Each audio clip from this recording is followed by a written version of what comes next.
ఏంటి సార్ అక్కడ పాము. పామా? ఎక్కడ? అది అటువైపు సార్. ఏడుకుండదవాడా? ఎంత పొగర్రా నీకు. ఎప్పుడో ఓసారి నువ్వు ఇలాంటి పాము కట్టుకెచ్చేస్తావు. నీకు నౌకలు చెల్లి సమయం దగ్గరయ్యింది. నాగరాజా,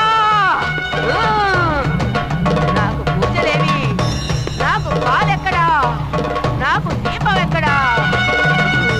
ఇక్కడ కత్తి తగిలి నాకు రక్తం వచ్చింది.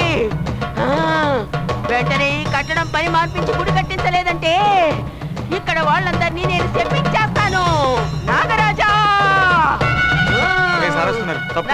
తప్పకోండి. నాగరాజా, రక్తం వచ్చిందా?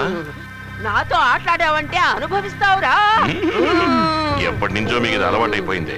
కట్టెలు కొట్టుకోవడం కోసం అడవికి వెళతారు, అక్కడ కత్తితో రాతి మీద కొడతారు, అందులోంచి రక్తం వస్తుంది, వెంటనే అక్కడ గుడి కడతారు. జమిలా, ఇంకా చాలా ఆపు నీ నాటకం.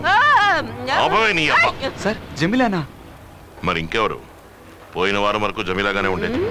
తర్వాత మారవ పునిందని చెప్పింది. వచ్చే వారం ఆంజనేయుడు పూంతాడని చెప్తుంది. ఓ అయ్య బాబోయ్, పూనకాలు, నాటకం. వెళ్ళందరూ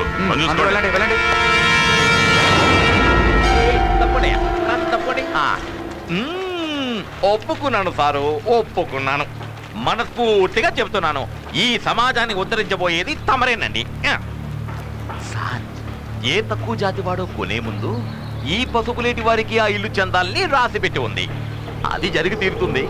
ఆ ఇంటి ఓనరు ఈ లోకంలో ఎక్కడో చోట ఉంటాడు కదా, అతన్ని కనిపెట్టి నేను మీ ముందుకి తీసుకొస్తాను. నమ్మొచ్చా? నమ్మొచ్చు.